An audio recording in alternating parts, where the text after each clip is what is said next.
اس کے بعد اللہ تبارک و تعالی نے مسلمانوں کو آپس کی پھوٹ سے بچانے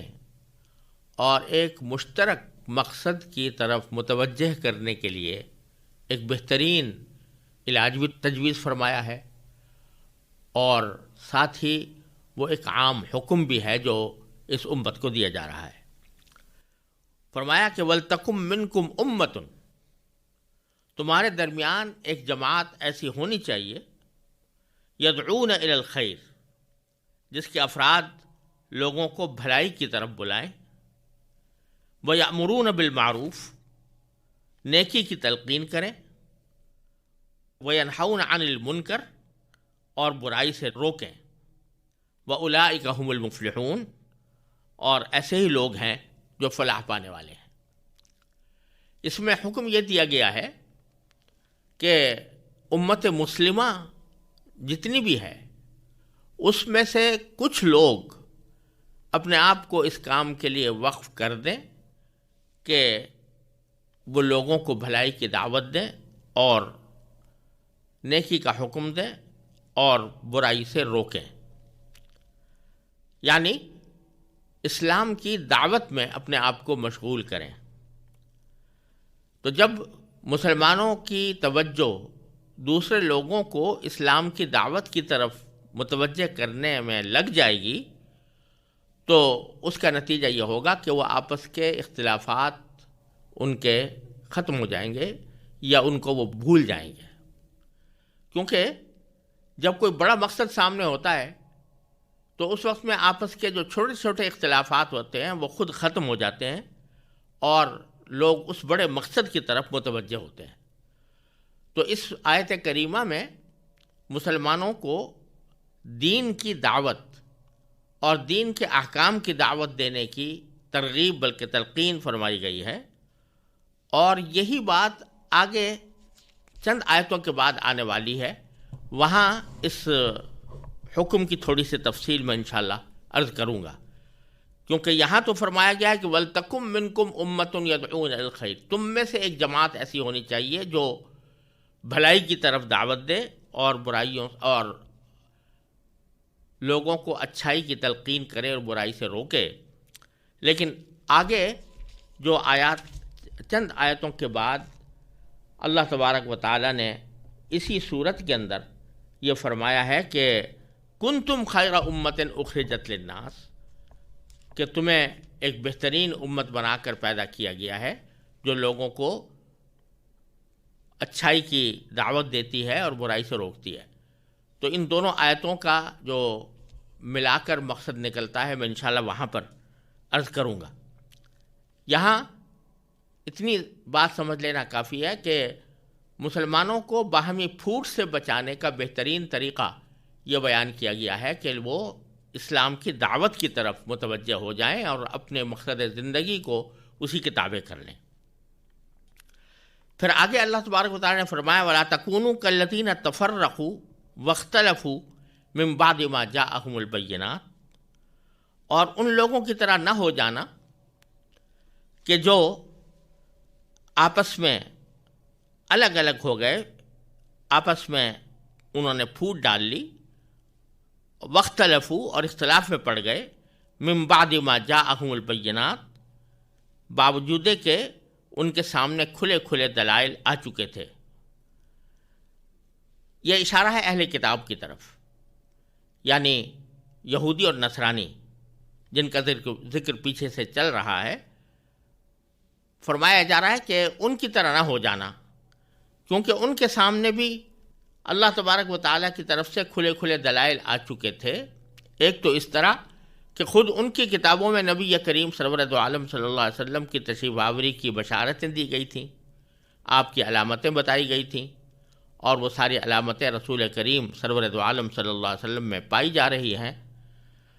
اور دوسرے اس طرح کہ جب نبی کریم صلی اللہ علیہ وسلم تشریف لائے تو آپ نے قرآن کریم کی شکل میں عظیم معجزہ لوگوں کے سامنے پیش کیا اور اپنی نبوت کے کھلے کھلے دلائل لوگوں کے سامنے بیان کیے، جن کے بارے میں قرآن نے کہا کہ وہ خود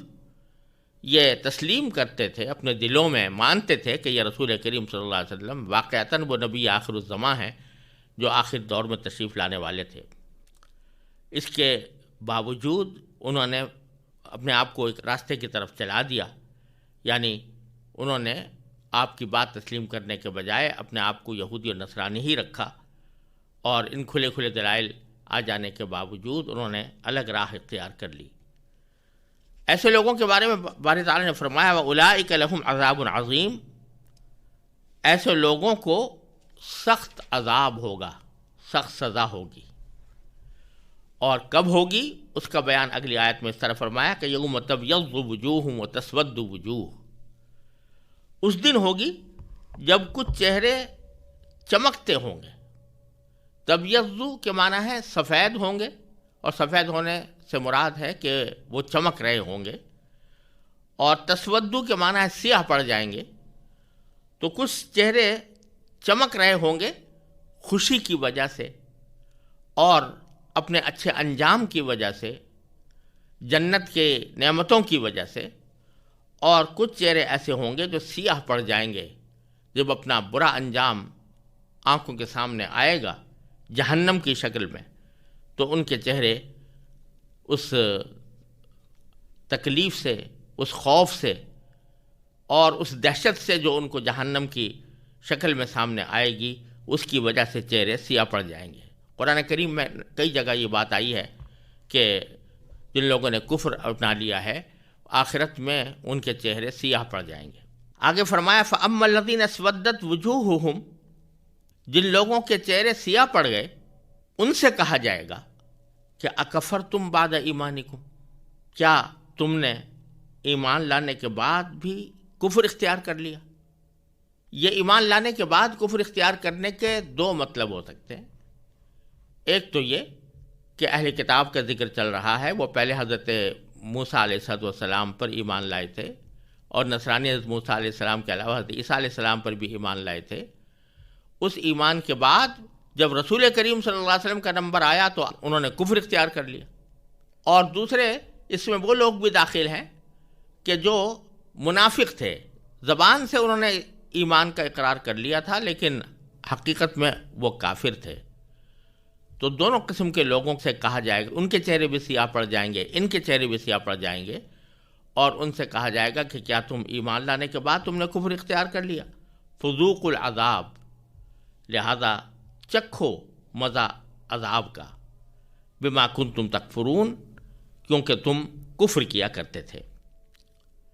یہ تو کہا جائے گا ان لوگوں سے جن کے چہرے سیاہ پڑ جائیں گے۔ وَأَمَّا الَّذِينَ ابْيَضَّتْ وُجُوهُهُمْ، اور رہے وہ لوگ جن کے چہرے چمک رہے ہوں گے، ففی رحمت اللہ، تو وہ اللہ تعالیٰ کی رحمت میں ہوں گے، رحمت کے دامن میں ہوں گے۔ ہم فیہا خالدون، اور وہ اس رحمت میں ہمیشہ ہمیشہ رہیں گے۔ یہاں اللہ تبارک و تعالیٰ نے شروع میں ذکر تو اس طرح کیا تھا کہ کچھ چہرے ایسے ہوں گے جو چمک رہے ہوں گے، جو چمکنے والے چہروں کا ذکر پہلے فرمایا تھا،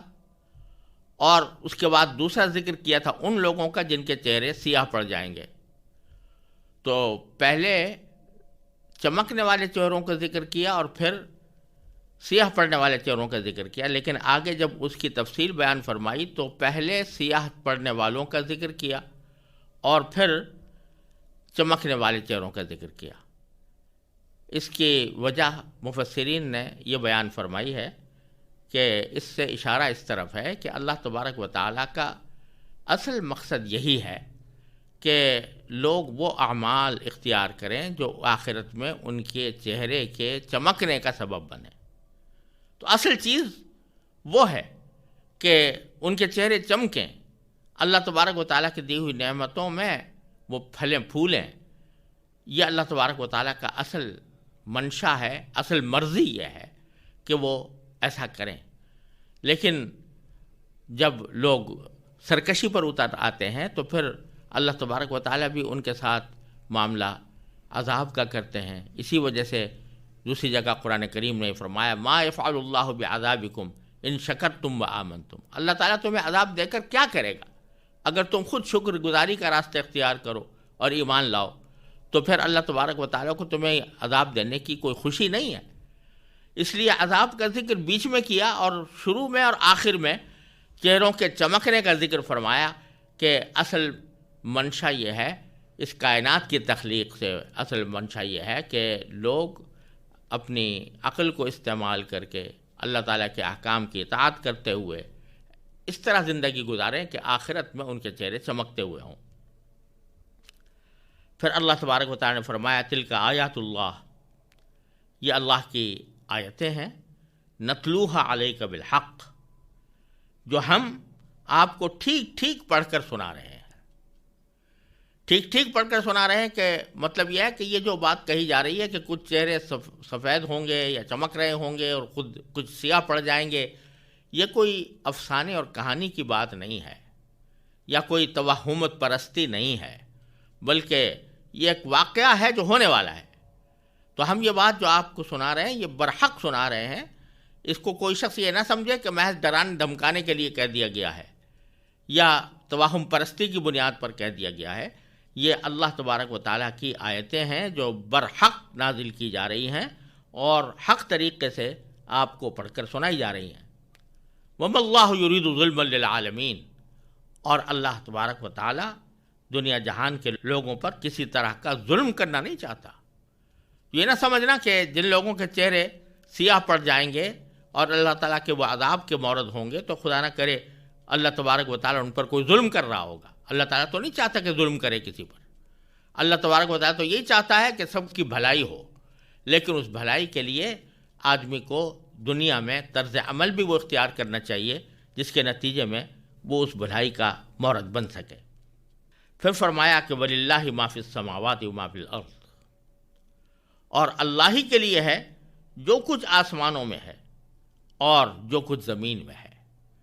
یعنی اس ساری کائنات کا بلا شرکت غیر مالک اگر کوئی ہے تو وہ اللہ تبارک و تعالیٰ ہے۔ اور جب وہ مالک ہے آسمانوں کا بھی اور زمین کا بھی تو اطاعت پھر اسی کی ہونی چاہیے اور اسی کی بات ماننی چاہیے، اسی کے احکام پر عمل کرنا چاہیے، اور اسی کو پھر یہ حق بھی ہے کہ وہ یہ فیصلہ کرے کہ کون جزا کا مستحق ہے، انعام کا مستحق ہے، اور کون سزا کا مستحق ہے اور عذاب کا مستحق ہے۔ لہذا یہ تم اپنے خیالی گھوڑے دوڑا کر یہ فیصلہ نہیں کر سکتے کہ کس کو انعام ملنا چاہیے اور کس کو سزا ملنی چاہیے۔ یہ اللہ تبارک و تعالیٰ ہی کے قبضۂ قدرت میں ہے، کیونکہ وہی آسمانوں اور زمین کا تنہا مالک ہے۔ وَإِلَى اللَّهِ تُرْجَعُ الْأُمُورُ، اور اللہ ہی کی طرف تمام معاملات لوٹائے جائیں گے، یعنی جو کچھ بھی دنیا میں تم کر رہے ہو، اچھائی کر رہے ہو یا برائی کر رہے ہو، بالآخر اس کا فیصلہ اللہ تبارک و تعالیٰ کی طرف لوٹے گا۔ وہاں ہر شخص اپنے اعمال کو اپنے اعمال نامے کی شکل میں دیکھے گا اور پھر اس کی جزا اور سزا وہاں پر اللہ تبارک و تعالیٰ اس کو عطا فرمائیں گے۔ اس کے بعد اللہ تبارک و تعالیٰ ارشاد فرماتے ہیں کنتم خیر امت اخرجت للناس تأمرون بالمعروف وتنہون عن المنکر وتؤمنون باللہ ولو آمن اہل الکتاب لکان خیرا لہم منہم المؤمنون واکثرہم الفاسقون۔ جس کا ترجمہ یہ ہے کہ مسلمانوں، تم وہ بہترین امت ہو جو لوگوں کے فائدے کے لیے وجود میں لائی گئی ہے۔ تم نیکی کی تلقین کرتے ہو، برائی سے روکتے ہو اور اللہ پر ایمان رکھتے ہو۔ اگر اہل کتاب ایمان لے آتے تو یہ ان کے حق میں کہیں بہتر ہوتا۔ ان میں سے کچھ تو مومن ہیں مگر ان کی اکثریت نافرمان ہے۔ اس آیت کریمہ میں اللہ تبارک و تعالیٰ نے امت محمدیہ علی صاحب الصلاۃ والسلام کی بنیادی خصوصیت بیان فرمائی۔ سب سے پہلے تو یہ فرمایا کہ تم وہ بہترین امت ہو جو لوگوں کے فائدے کے لیے وجود میں لائی گئی ہے۔ اخرجت للناس، للناس عربی زبان میں لام کا لفظ عموماً فائدے کے معنی میں آتا ہے، اور یہاں یہ فرمایا گیا ہے کہ امت مسلمہ کو تمام انسانیت کے فائدے کے لیے وجود میں لایا گیا ہے۔ تو ارشاد یہ فرمایا جا رہا ہے کہ امت محمدیہ علیہ صاحب الصلاۃ والسلام کے جو افراد ہیں وہ صرف اپنی مصلحت اور صرف اپنے فائدے کے لیے پیدا نہیں کیے گئے، بلکہ ان کو پوری انسانیت کے لیے پیدا کیا گیا ہے کہ یہ پوری انسانیت کو فائدہ پہنچائیں۔ کس طرح پہنچائیں؟ اس کا ذکر اس طرح فرمایا گیا ہے کہ تأمرون بالمعروف، کہ تم دوسرے لوگوں کو نیکی کا حکم دو، وتنہون عن المنکر، اور برائی سے لوگوں کو روکو، وتؤمنون باللہ، اور خود اللہ پر ایمان رکھو۔ تو بتایا جا رہا ہے کہ امت محمدیہ علیہ صاحب الصلاۃ والسلام کی یہ بنیادی خصوصیت ہے کہ یہ اس لیے پیدا کی گئی ہے کہ نہ صرف یہ خود اللہ پر ایمان رکھے بلکہ دوسرے لوگوں کو بھی اچھائی کی تلقین کرے اور برائی سے روکے، پوری امت روکے۔ یہاں دو تین باتیں سمجھنی ضروری ہیں، کیونکہ قرآن کریم نے یہ اصطلاح بہت سے مقامات پر استعمال فرمائی ہے، جس کو امر بالمعروف، نیکی کا حکم کرنا، اور نہی عن المنکر، برائی سے روکنا کہا جاتا ہے۔ اس کی جگہ جگہ قرآن کریم میں ترغیب دی گئی ہے، اس کی فضیلت بیان فرمائی گئی ہے۔ تو اس سلسلے میں چند احکام اور چند تفصیلات جاننا بھی بڑا ضروری ہے۔ پہلی بات تو یہ کہ اس سے پہلی آیات جو میں نے تلاوت کی تھیں اور ان کی تفسیر عرض کی تھی، ان میں یعنی اسی سورہ آل عمران کی آیت نمبر 104 میں قرآن کریم نے یہ فرمایا تھا کہ وَلْتَكُمْ مِنْكُمْ أُمَّةٌ يَدْعُونَ إِلَى الْخَيْرِ، کہ تم میں ایک ایسی جماعت ضرور ہونی چاہیے جو لوگوں کو بھلائی کی دعوت دے، تم میں سے ایک جماعت ایسی ہونی چاہیے۔ یہاں پوری امت کو نہیں کہا گیا کہ پوری امت دعوت دے بھلائی کی طرف، لیکن یہاں اس آیت میں فرمایا جائے کنتم خیر امتن، یہاں یہ نہیں فرمایا کہ تم میں سے ایک جماعت ایسی ہے جو اس کام کے لیے نکالی گئی ہے، بلکہ پوری امت کو کہا گیا ہے کہ اس کو انسانیت کے فائدے کے لیے پیدا کیا گیا ہے، اور وہ اس طرح کہ وہ لوگوں کو بھلائی کی تلقین کرے اور برائی سے روکے۔ دونوں آیتیں اپنی اپنی جگہ برحق ہیں اور دونوں کا ایک مفہوم ہے۔ بات دراصل یہ ہے کہ امر بالمعروف اور نہی عن المنکر، یعنی اچھائی کا حکم دینا اور برائی سے روکنا، اس کے دو معنی ہوتے ہیں۔ ایک معنی یہ ہے کہ کوئی شخص اپنی زندگی کو اس کام کے لیے وقف کرے یا اپنی زندگی کا بنیادی مقصد یہ بنائے کہ وہ لوگوں کو دعوت دے گا، اسلام کی دعوت دے گا، اسلام کے احکام کی دعوت دے گا، اور عمومی خطاب کے ذریعے دے گا، یعنی تقریروں کے ذریعے، تحریروں کے ذریعے انسانیت کو عام طور پر دعوت دے گا کہ تم اچھائی کو اختیار کرو، برائی کو روکو، عمومی خطاب کے ذریعے۔ یہ عمومی خطاب کے ذریعے لوگوں کو دعوت دینا اور ان کو اسلام کی طرف بلانا، اسلام کے احکام کی طرف دعوت دینا،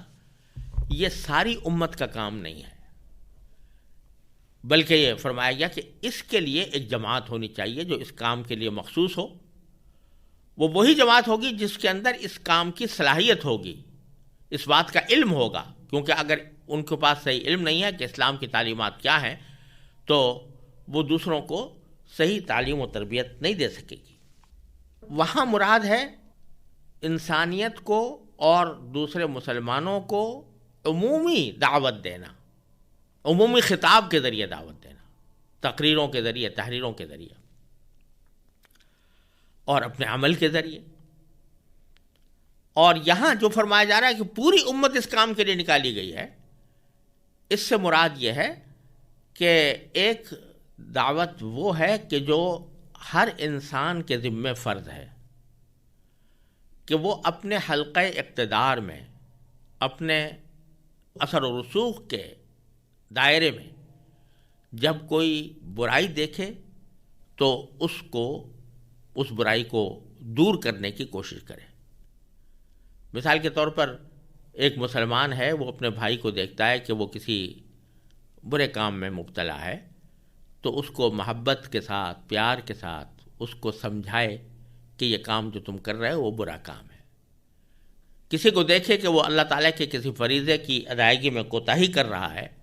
تو اس کو پیار محبت سے اس بات پر آمادہ کرے کہ وہ اللہ تعالیٰ کے فریضے کو بجا لائے۔ تو یہاں عمومی خطاب والی دعوت مراد نہیں، بلکہ